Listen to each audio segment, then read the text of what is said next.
दिल्ली में लाल किले के ठीक सामने 10 नवंबर की शाम 6:52 पर एक धमाका हुआ। इस धमाके में 14 लोगों की जान चली गई, 30 लोग घायल हुए। और अब जांच में जो सबसे अहम नई जानकारी सामने आई है वो ये है कि उमर मोहम्मद उर्फ डॉक्टर उमर उन नबी ने ब्लास्ट में इस्तेमाल होने वाला पूरा आईईडी लाल किले के पास सुनहरी मस्जिद वाली पार्किंग में बैठकर असेंबल किया था। सोमवार का दिन था, लाल किला बंद था, पार्किंग लगभग खाली थी और इसी खालीपन ने उसे वो जगह दे दी जहां वो बिना किसी रुकावट के डिवाइस तैयार कर सके। प्लान ए वहीं फेल हुआ और ब्लास्ट की लोकेशन बदलनी पड़ी। इसको लेकर और क्या नया अपडेट है वो सब जानेंगे हम आज के एपिसोड में। नमस्कार, मेरा नाम दीपेंद्र है और आप देख रहे हैं आज का जिस्ट। कहानी 10 नवंबर की उसी दोपहर से शुरू होती है जब उमर दिल्ली में दाखिल हुआ। इन्वेस्टिगेटर्स ने उसकी पूरे दिन की मूवमेंट को टाइमलाइन की तरह जोड़कर देखा। सुबह से ही उसके फ़ोन पर जो कॉल्स एक्टिव थीं वो जांच में सबसे ज़्यादा इम्पोर्टेंट मानी जा रही हैं। एजेंसियों के मुताबिक ये कॉल्स उसके हैंडलर्स के साथ थी। उधर से लगातार टारगेट को लेकर बात हो रही थी, जगह कौन सी होगी, टाइमिंग कब तय की जाएगी और उमर किस तरह से मूव करेगा, इन सब पर बातचीत हुई। इसी वजह से उसका रूट भी लगातार बदलता रहा। मयूर विहार से निकलकर वो कनॉट प्लेस पहुंचा और फिर पुरानी दिल्ली की तरफ मुड़ गया। ये रास्ते किसी घूमने फिरने की वजह से नहीं बल्कि कॉल्स के दौरान दिए गए निर्देशों की वजह से बदले जा रहे थे। करीब 3:19 पर सीसीटीवी फुटेज में उसकी कार सुनहरी मस्जिद के पास बने पब्लिक पार्किंग में दाखिल होती है और यही इस जांच का सबसे अहम हिस्सा माना जा रहा है। वीडियो में साफ दिखता है कि इसके बाद 3 घंटे तक उमर कार से बाहर नहीं उतरा। ये बात शुरू से ही इन्वेस्टिगेटर्स के लिए एक बड़ा सवाल था कि आखिर वो इतनी देर तक कार के अंदर क्या कर रहा था। अब इसका जवाब मिल चुका है। उसने वहीं बैठकर आईईडी असेंबल किया था।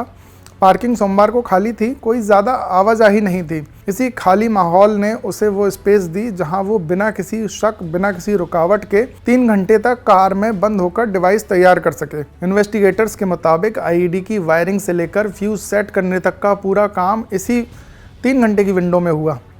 इतना समय उसे इसलिए भी मिला क्योंकि लाल किला सोमवार को बंद होने की वजह से पार्किंग सामान्य दिनों के मुकाबले काफ़ी सूनी थी। अगर पार्किंग भरी होती, लोग आते जाते रहते तो उसके लिए ये सब करना थोड़ा मुश्किल हो सकता था। शाम 6:28 पर वो पार्किंग से बाहर निकलता है और यहाँ कहानी में बड़ा मोड़ आता है। प्लान ए यही था कि ब्लास्ट लाल किले की पार्किंग में किया जाए क्योंकि ये एक सिंबॉलिक जगह है और जिस पर छोटा सा भी हादसा राजनीतिक और सुरक्षा दोनों स्तर पर भारी हो सकता था। लेकिन उमर और उसके हैंडलर्स ये बात मिस कर गए कि सोमवार को लाल किला बंद रहता है, पार्किंग खाली मिलती है, कोई भीड़ नहीं होती, जबकि उसके प्लान में सबसे अहम चीज़ थी भीड़। इसलिए उमर जैसे ही बाहर निकला, फ़ोन पर दोबारा बातचीत शुरू हुई और वहीं तय किया गया कि ब्लास्ट अब सड़क पर किया जाएगा। चुनी गई लोकेशन थी नेताजी सुभाष मार्ग। एक तरफ लाल किला, दूसरी तरफ चांदनी चौक की तरफ जाने वाला रास्ता। दोनों तरफ लगातार भीड़, हर वक्त ट्रैफिक, यानी वो माहौल जिसे उमर और उसके हैंडलर्स टारगेट कर रहे थे। उसी दौरान उमर पर एक और दबाव बढ़ गया। फरीदाबाद में 2900 किलो विस्फोटक केस के बाद उसके 2 साथी डॉक्टर मुजम्मिल और डॉक्टर शाहीन पकड़े जा चुके थे। ये दोनों उसी नेटवर्क से जुड़े थे। दोनों की गिरफ्तारी ने उमर के भीतर डर बढ़ा दिया था कि अगला नंबर उसका हो सकता है। इन्वेस्टिगेटर्स के मुताबिक इसी घबराहट ने उमर को प्लान को जल्दी से पूरा करने की तरफ धकेला। उसे लगने लगा था कि अगर उसने देर की तो शायद वो पकड़ा जाएगा और ब्लास्ट हो ही नहीं पाएगा। पार्किंग से निकलने के बाद उसकी कार नेताजी सुभाष मार्ग की तरफ बढ़ी। इसी दौरान उसके फ़ोन पर लगातार एक्टिविटी चलती रही, कॉल्स आती जाती रहीं और ठीक 6:52 के आसपास कार के अंदर सेट किया गया वो आईईडी ट्रिगर हुआ। धमाका ज़ोरदार था, सड़क पर अफरा तफरी मच गई, आसपास खड़ी गाड़ियाँ डैमेज हुई, लोग गिरे पड़े, धुआं उठा और कुछ ही पलों में पूरा इलाका दहशत में आ गया।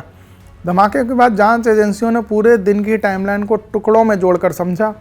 3:19 पर पार्किंग में एंट्री, उसके बाद 3 घंटे तक कार से बाहर ना आना, 6:28 पर पार्किंग छोड़ना, फिर 6:52 पर ब्लास्ट।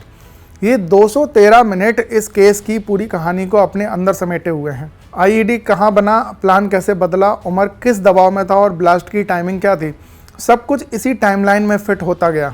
जांच टीम को मिले अवशेषों, कार के हिस्सों और पार्किंग फुटेज ने इस पूरी कहानी की पुष्टि की। अब इन्वेस्टिगेटर इस बात पर फोकस कर रहे हैं कि उमर जिन हैंडलर्स के संपर्क में था वो कौन थे और पूरे ऑपरेशन में किस तरह के निर्देश उसे दिए जा रहे थे। उधर इस पूरे मामले से चर्चा में आई फरीदाबाद की अल फलाह यूनिवर्सिटी और उससे जुड़े ट्रस्ट पर जो जांच चल रही है उसमें अब सबसे बड़ा खुलासा ये हुआ कि पिछले 7 साल में इस संस्थान से फर्जी मान्यता दिखाकर करीब 415 करोड़ रुपए की आय दिखाई गई।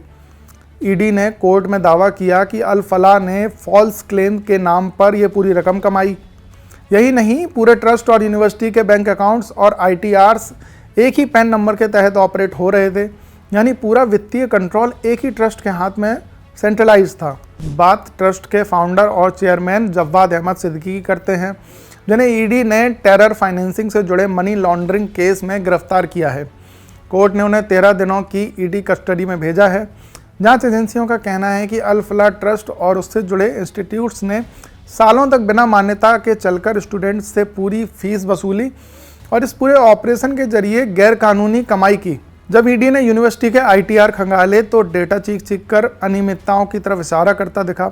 2014-15 वाले साल में 30 करोड़ 89 लाख रुपए और 2015-16 में 29 करोड़ 48 लाख रुपए डोनेशन के नाम पर दिखाए गए। लेकिन 2016-17 में ट्रस्ट ने अपनी आय को अचानक एकेडमिक इनकम के तौर पर दिखाना शुरू कर दिया। उसके बाद ग्राफ लगातार ऊपर गया। 2018-19 में आय 24 करोड़ 21 लाख थी, वहीं 2024-25 आते आते ये आय 80 करोड़ तक पहुंच गई। पूरे 7 साल में जोड़े तो ये रकम 415 करोड़ से ज़्यादा बैठती है। ईडी का कहना है कि ये पूरा अमाउंट फर्जी मान्यता, फर्जी दस्तावेज और स्कूलों के नाम पर की गई वसूली पर आधारित है। जांच में ये भी सामने आया कि यूनिवर्सिटी ने बिना किसी वैध मान्यता के छात्रों से पूरी फीस ली, यानी स्टूडेंट्स को दाखिला देने से लेकर कोर्स चलाने तक सब कुछ ऐसे दिखाया गया जैसे सब कुछ नियमों के मुताबिक हो। लेकिन जांच में सामने आए डॉक्यूमेंट्स बताते हैं कि मान्यता का दावा ही झूठा था। ईडी ने कोर्ट को बताया कि स्टूडेंट्स का पैसा निजी उपयोग में लगाया गया और इसे पब्लिक को धोखा देने की श्रेणी में रखा गया है। यूनिवर्सिटी के अंदर फाइनेंशियल डिसीजंस कौन लेता था, ये हिस्सा भी जांच में स्पष्ट हुआ। ट्रस्ट के CFO मोहम्मद राजी ने बयान में कहा कि वो सीधे जव्वाद सिद्दीकी को रिपोर्ट करते थे।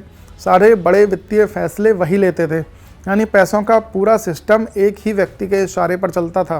बैंक अकाउंट से लेकर खर्च और इनकम सब कुछ उसी एक पेन से जुड़े सिस्टम में कैद था। अल फलाह यूनिवर्सिटी इस वक्त इसलिए भी जांच के केंद्र में है क्योंकि इसका लिंक उन आरोपियों से जुड़ रहा है जो 10 नवंबर को लाल किले के पास हुए ब्लास्ट के केस में पकड़े गए हैं।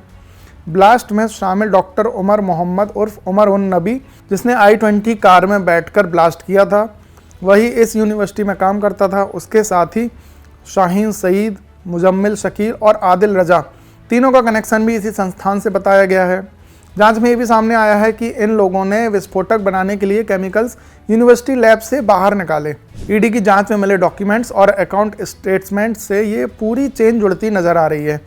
एक तरफ फर्जी मान्यता दिखाकर करोड़ों की कमाई, दूसरी तरफ वही संस्थान कई ऐसे आरोपियों के बीच कॉमन लिंक बनकर सामने आ रहा है जिसे दिल्ली ब्लास्ट केस में पकड़ा गया है। जांच एजेंसी अब ये समझने में जुटी है कि ये लिंक कितना गहरा है और पैसों की ये लाइन किस किस तक पहुंचती है। जांच अभी जारी है। ईडी ने कोर्ट में कहा है कि उन्हें इस नेटवर्क को पूरी तरह समझने के लिए और समय चाहिए। फिलहाल जो तथ्य सामने आए हैं वो ट्रस्ट की फाइनेंशियल सिस्टम से लेकर यूनिवर्सिटी की मान्यता तक हर हिस्से में गड़बड़ियों की तस्वीर दिखाते हैं। वहीं एक और अपडेट डॉक्टर उमर मोहम्मद को लेकर भी है। नवंबर की शुरुआत में डॉक्टर उमर मोहम्मद उर्फ उमर उन नबी पुलवामा में अपने घर पहुंचा था। घर वालों को लगा कि बस कुछ दिनों के लिए आया है, लेकिन उसी दौरान उसने अपने 2 में से एक फ़ोन अपने भाई को पकड़ा दिया बिना कुछ बताए। बाद में पता चला कि इसी फ़ोन में उसका ये वीडियो था जिसमें वो सुसाइड ब्लास्ट को शहादत का ऑपरेशन कह रहा है। ये वीडियो मंगलवार को सामने आया। उसके बाद सबसे बड़ा सवाल ये था कि रिकॉर्ड कब हुआ। इसका जवाब मिला उसी फ़ोन से जो पुलवामा में तालाब के अंदर पड़ा मिला था। डॉक्टर उमर नबी के पुलवामा से लौटने के बाद उसका भाई लगातार खबरें देख रहा था। 7 नवंबर डॉक्टर आदिल राथर की गिरफ्तारी, 9 नवंबर डॉक्टर मुजम्मिल शकील की गिरफ्तारी, 10 नवंबर की सुबह डॉक्टर शाहीन भी पकड़ी गई। ये तीनों नबी के साथी थे। भाई को लगा कि पुलिस शायद नबी को भी ढूंढ रही है। घबराकर उसने नबी वाला फ़ोन उठाया और पास के तालाब में फेंक दिया। उधर जांच एजेंसियों को पता चला कि नबी के 2 फ़ोन हैं, दोनों बंद हैं। एक की लोकेशन दिल्ली और दूसरे की पुलवामा। इसी पुलवामा वाली लोकेशन पर टीमें उसके घर पहुंची। पूछताछ में भाई ने तालाब में फ़ोन फेंकने की बात बताई। इसके बाद दूसरा फ़ोन बरामद किया गया। पानी में डूबे होने की वजह से फ़ोन ख़राब था, लेकिन फॉरेंसिक ने कई दिनों की कोशिश के बाद डेटा निकाला। उसी में नबी का ये वीडियो मिला था। वीडियो मिलने से ये कन्फर्म हुआ कि नबी पुलवामा आया था, फ़ोन अपने भाई को देकर गया था और वीडियो उसी से पहले शूट हुआ था, यानी ब्लास्ट से कम 1 हफ्ते पहले। वहीं डॉक्टर शाहीन की गिरफ्तारी के बाद एक नई फोटो सामने आई है, जिसमें वो एक बिल्कुल नई नवेली मारुति ब्रेजा कार खरीदते दिख रही है। जांच के मुताबिक यही ब्रेजा उन कई गाड़ियों में से एक है जिनका इस्तेमाल आरोपियों ने अलग अलग शहरों में विस्फोटक पहुंचाने के लिए किया था। ये गाड़ी अल फला यूनिवर्सिटी से बरामद हुई, जहां पुलिस को दिल्ली ब्लास्ट से कुछ घंटे पहले ही भारी मात्रा में विस्फोटक मिले थे। फोटो में शाहीन के साथ डॉक्टर मुजम्मिल शकील भी नजर आता है। फोटो में दोनों कार की डिलीवरी लेते हुए दिख रहे हैं। रिकॉर्ड के मुताबिक ये गाड़ी 25 सितंबर को हरियाणा में रजिस्टर्ड हुई थी। यूनिवर्सिटी कैंपस से जो दूसरी गाड़ी मिली उसमें से क्रिंकोव राइफल बरामद हुई। जांच में ये गाड़ी भी शाहीन की बताई जा रही है। एजेंसियों का मानना है कि शाहीन इस पूरी साजिश में एक अहम किरदार है। जांच में से वाइट कॉलर टेरर मॉड्यूल कहा गया है। शाहीन पर पाकिस्तान स्थित जैश-ए-मोहम्मद से लिंक होने और भारत में महिलाओं की भर्ती विंग खड़ी करने की जिम्मेदारी लेने का भी आरोप है। जांच में यह भी सामने आया है कि नेटवर्क 6 दिसंबर को एक बड़े फिदायीन हमले की तैयारी में था। इस कथित प्लान में डॉक्टर उमर उन नबी समेत वही लोग शामिल बताए जा रहे हैं जिनका नाम लाल किला ब्लास्ट में आया था। 10 नवंबर को लाल किले के पास हुए धमाके में डॉक्टर उमर द्वारा चलाई गई i-20 कार में आईईडी भरा गया था।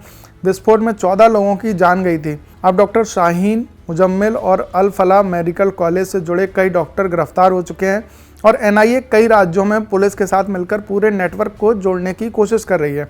फिलहाल आज के एपिसोड में इतना ही। मैं हूं दीपेंद्र, कैमरे के पीछे हैं एजाज और आप देख रहे थे आज का जिस्ट। शुक्रिया।